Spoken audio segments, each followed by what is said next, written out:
ಚಾಮರಾಜನಗರ ಮದ್ದೂರಿನಲ್ಲಿ ಗಣೇಶ ವಿಸರ್ಜನೆ ವೇಳೆ ಕಲ್ಲು ತೂರಾಟ, ಹಿಂದೂಗಳ ಮೇಲೆ ದೌರ್ಜನ್ಯ ಖಂಡಿಸಿ ರಾಜ್ಯ ಕಾಂಗ್ರೆಸ್ ಹಿಂದೂ ವಿರೋಧಿ ನೀತಿ ಅನುಸರಿಸುತ್ತಿದೆ ಎಂದು ಬಿಜೆಪಿ ನಗರ ಮಂಡಲ ವತಿಯಿಂದ ನಗರದಲ್ಲಿ ಪಂಜಿನ ಮೆರವಣಿಗೆ ನಡೆಯಿತು. ನಗರದ ಮಾರಿಗುಡಿ ಆವರಣದಿಂದ ಆರಂಭವಾದ ಪಂಜಿನ ಮೆರವಣಿಗೆ ವೀರಭದ್ರಸ್ವಾಮಿ ದೇವಾಲಯ, ಹಳೆ ಮಾರುಕಟ್ಟೆ, ದೊಡ್ಡಂಗಡಿ, ಚಿಕ್ಕಂಗಡಿ ಬೀದಿ, ಸಂತೆಮರಹಳ್ಳಿ ವೃತ್ತ, ಡಿವಿಯೇಷನ್ ರಸ್ತೆ, ಭುವನೇಶ್ವರಿ ವೃತ್ತದಲ್ಲಿ ಕೆಲ ಹೊತ್ತು ಕಾಂಗ್ರೆಸ್ ಸರ್ಕಾರದ ವಿರುದ್ಧ ಹಿಂದೂ ಧಿಕ್ಕಾರ ಕೂಗಿ ಆಕ್ರೋಶ ವ್ಯಕ್ತಪಡಿಸಿದರು. ಪಂಜಿನ ಮೆರವಣಿಗೆ ನೇತೃತ್ವ ವಹಿಸಿದ್ದ ಬಿಜೆಪಿ ನಗರ ಮಂಡಲ ಅಧ್ಯಕ್ಷ ಶಿವರಾಜ್ ಮಾತನಾಡಿ, ಮದ್ದೂರಿನಲ್ಲಿ ವಿಜೃಂಭಣೆಯಿಂದ ಗಣೇಶ ಮೂರ್ತಿ ವಿಸರ್ಜನೆ ವೇಳೆ ಕಲ್ಲು ತೂರಾಟ ಒಂದು ಪೂರ್ವ ನಿಯೋಜಿತ ಸಂಚು ಆಗಿದ್ದು, ಮುಖ್ಯಮಂತ್ರಿ ಸಿದ್ದರಾಮಯ್ಯ, ಗೃಹ ಸಚಿವ ಜಿ. ಪರಮೇಶ್ವರ್ ಅವರು ಹಿಂದೂ ವಿರೋಧಿ ನೀತಿ ಅನುಸರಿಸುತ್ತಿದ್ದಾರೆ. ಮುಂದಿನ ದಿನಗಳಲ್ಲಿ ಹಿಂದೂಗಳ ಕಾಂಗ್ರೆಸ್ ಸರ್ಕಾರಕ್ಕೆ ತಕ್ಕ ಪಾಠ ಕಲಿಸಲಿದ್ದಾರೆ. ಜೆಕೆ ಹಳ್ಳಿ, ಡಿಜೆ ಹಳ್ಳಿ ಪ್ರಕರಣ ನೋಡಿದ್ದೀರಿ. ನಮಗೆ ರಕ್ಷಣೆ ಕೊಡುವಂತಹ ಪೊಲೀಸರ ಮೇಲೆ ದಾಳಿ ನಡೆಸಿದ್ದಾರೆ. ಅಂದ ಮೇಲೆ ಮುಂದಿನ ದಿನಗಳಲ್ಲಿ ನಿಮ್ಮ ಮನೆ ಬಂದು ದಾಳಿ ಮಾಡುವುದರಲ್ಲಿ ಯಾವುದೇ ಅನುಮಾನ ಬೇಡ. ಗಣೇಶ ವಿಸರ್ಜನೆ ವೇಳೆ ಕಲ್ಲು ತೂರಾಟ ಮಾಡಿರುವ ಆರೋಪಿಗಳನ್ನು ಬಂಧಿಸಿ ದೇಶದಿಂದ ಗಡೀಪಾರು ಮಾಡಿ ಶಿಕ್ಷೆಗೆ ಗುರಿಪಡಿಸಬೇಕು. ಯಾವುದೇ ಕಾರಣಕ್ಕೂ ಸರ್ಕಾರ ಪ್ರಕರಣವನ್ನು ವಾಪಸ್ ತೆಗೆದುಕೊಳ್ಳಬಾರದು.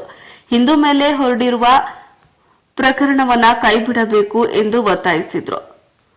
ಪಂಜಿನ ಮೆರವಣಿಗೆಯಲ್ಲಿ ನಗರಸಭಾ ಅಧ್ಯಕ್ಷ ಸುರೇಶ್, ಸದಸ್ಯರಾದ ಮನೋಜ್ ಪಾಟೀಲ್, ಚಂದ್ರಶೇಖರ್, ಮಾಜಿ ಸದಸ್ಯರಾದ ಶಿವಣ್ಣ, ಸುಂದರ್ರಾಜ್, ಜಿಲ್ಲಾ ಬಿಜೆಪಿ ಉಪಾಧ್ಯಕ್ಷ ಶಿವು ವಿರಾಟ್, ಮುಖಂಡ ಚಂದ್ರಶೇಖರ್, ಬಿಜೆಪಿ ಮಾಜಿ ಅಧ್ಯಕ್ಷ ನಾರಾಯಣ ಪ್ರಸಾದ್, ಮಾಜಿ ಚೂಡಾ ಅಧ್ಯಕ್ಷ ಬಾಲಸುಬ್ರಹ್ಮಣ್ಯ, ಎಸ್ಟಿ ಮೋರ್ಚಾದ ಜಿಲ್ಲಾಧ್ಯಕ್ಷ ಚಂದ್ರಶೇಖರ್, ಉಪಾಧ್ಯಕ್ಷ ಬುಲೆಟ್ ಚಂದ್ರು, ಯುವ ಮೋರ್ಚಾದ ಜಿಲ್ಲಾಧ್ಯಕ್ಷ ಸೂರ್ಯ, ಪ್ರಧಾನ ಕಾರ್ಯದರ್ಶಿ ಆನಂದ್ ಭಗೀರಥ, ಉಪಾಧ್ಯಕ್ಷ ಮಹೇಶ್, ನಗರ ಮಂಡಲ ಪ್ರಧಾನ ಕಾರ್ಯದರ್ಶಿ ಕೂಸಣ್ಣ, ಮಹೇಶ್, ಮಾಜಿ ಅಧ್ಯಕ್ಷ ರಾಜ್, ಚಂದು, ವೀರೇಂದ್ರ, ಸೋಮವಾರಪೇಟೆ ಗುರುಪ್ರಸಾದ್, ನಾಣಿ, ಸಂತು, ರಘು, ನಾಗೇಶ್, ರಾಜೇಶ್, ರಾಮಸಮುದ್ರ, ಶಿವಣ್ಣ, ವೇಣುಗೋಪಾಲ್, ಪರಶಿವಯ್ಯ, ಕೃಷ್ಣಪ್ಪ, ರಮೇಶ್, ಭಾಸ್ಕರ್, ಕುಮಾರ್, ರಾಜೇಂದ್ರ, ಪುನೀತ್, ಫೋಟೋ ಕೃಷ್ಣ, ಮಣಿ ಇತರರು ಭಾಗವಹಿಸಿದ್ರು. ವರದಿ ಹೊಮ್ಮ ನಂಜುಂಡನಾಯ್ಕ, ಪ್ರಜಾಪವರ್ ಟಿವಿ, ಚಾಮರಾಜನಗರ. ಬಂಧುಗಳೇ, ಈ ದಿನ ಏನು ಮದ್ದೂರಲ್ಲಿ ಮೊನ್ನೆ ದಿನ ಗಣಪತಿ ವಿಸರ್ಜನೆ ಸಂದರ್ಭದಲ್ಲಿ ಹಿಂದೂಗಳು ನಮ್ಮ ಆಚರಣೆ ಆಗಿರುವ ಒಂದು ಗಣೇಶ ವಿಸರ್ಜನೆನ ನಾವು ಅದ್ದೂರಿಯಾಗಿ ಮಾಡ್ಕೊಂಡು ಬರ್ತಿದ್ದಂಥ ಸಂದರ್ಭದಲ್ಲಿ ಕೇವಲ ಅವರ ಮಸೀದಿ ಮುಂದೆ ನಾವು ಬರ್ತಿದ್ದೀವಿ ಅನ್ನೋದು ಒಂದೇ ಕಾರಣಕ್ಕೆ ಮಸೀದಿ ಒಳಗಡೆಯಿಂದ ಕಲ್ಲೊಡೆಯುವಂಥ ಕಾರ್ಯಕ್ರಮನ ಅವರು ಮುಂಚೆನೇ ಹಮ್ಮಿಕೊಂಡಿದ್ದು. ಆ ಒಂದು ಕಾರ್ಯಕ್ರಮಕ್ಕೆ ಚನ್ನಪಟ್ಟಣದಿಂದ ಮತ್ತೆ ಬೇರೆ ಬೇರೆ ಕಡೆಯಿಂದ ಜಿಲ್ಲೆಗಳಿಂದ ಕರೆಸ್ಕೊಂಡು ಮುಸ್ಲಿಂ ಗೂಂಡಾಗಳನ್ನು ನಮ್ಮ ಗಣಪತಿ ಮೇಲೆ ಅವರು ಕಲ್ಲೆಸೆಯುವಂಥದ್ದನ್ನು ಮಾಡಿ, ಜೊತೆಗೆ ಕೆಲ ಚಿಕ್ಕ ಹುಡುಗರುಗಳ ಕೈಯಲ್ಲಿ ಉಗುಳುವಂಥದ್ದನ್ನು ಕೂಡ ಮಾಡಿರ್ತಾರೆ. ಈ ಒಂದು ವಿಚಾರವಾಗಿ ಇವತ್ತು ಏನು ಹಿಂದೂಗಳು ಪ್ರತಿಭಟನೆ ಮಾಡುವಂಥ ಸಂದರ್ಭದಲ್ಲಿ ಈ ಸರ್ಕಾರ ಪೊಲೀಸ್ ಇಲಾಖೆಯನ್ನು ಬಳಸ್ಕೊಂಡು ಹಿಂದೂಗಳ ಮೇಲೆ ಲಾಠಿ ಚಾರ್ಜ್ ಮಾಡೋ ಅಂಥದ್ದು, ಪ್ರತಿಭಟನೆ ಮಾಡಿದಂಥ ಅಮಾಯಕ ಹಿಂದೂಗಳ ಮೇಲೆ ಕೇಸ್ ಹಾಕಿರೋ ಅಂಥದ್ದು,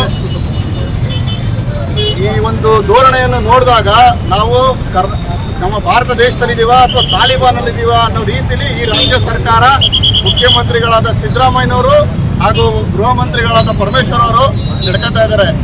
ಈ ಒಂದು ವಿಚಾರವನ್ನು ಗಮನದಲ್ಲಿಟ್ಕೊಂಡು ನಮ್ಮ ಹಿಂದೂಗಳು ಮುಂದಿನ ದಿನದಲ್ಲಿ ಈ ಕಾಂಗ್ರೆಸ್ ಸರ್ಕಾರಕ್ಕೆ ವೋಟ್ ಕೊಡ್ತಾ ನಾವು ಸರ್ಕಾರವನ್ನು ಮತ್ತೆ ಏನಾದರೂ ತಗೊಂಬಂದ್ರೆ ಹಿಂದೂಗಳು ಮನೆಯಿಂದ ಹೊರಗಡೆ ಬರಬೇಕಂದ್ರೆ ಯೋಚನೆ ಮಾಡತಕ್ಕಂಥ ಪರಿಸ್ಥಿತಿ ಬರೋದ್ರಲ್ಲಿ ಎರಡನೇ ಮಾತಿಲ್ಲ.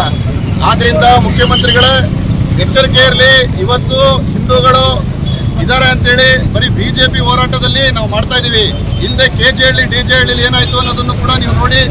ಮೊನ್ನೆ ತಾನೇ ಆ ಕೇಸನ್ನು ಕೂಡ ನೀವು ಹಿಂಪಡ್ಕೊಂಡ್ರಿ. ಅದು ಪೊಲೀಸರ ಮೇಲೆ ಯಾವ ದಾಳಿ ಮಾಡಿದ್ರು ಅಂತೇಳಿ, ನಮಗೆ ರಕ್ಷಣೆ ಕೊಡುವಂಥ ಪೊಲೀಸರ ಮೇಲೆ ದಾಳಿ ಮಾಡಿದ್ಮೇಲೆ ಇಲ್ಲಿ ಮುಂದಿನ ದಿನದಲ್ಲಿ ನಿಮ್ಮ ಮನೆಗೆ ಬಂದು ದಾಳಿ ಮಾಡೋದ್ರಲ್ಲೇನು ಒಂದು ಇದಿರಲ್ಲ.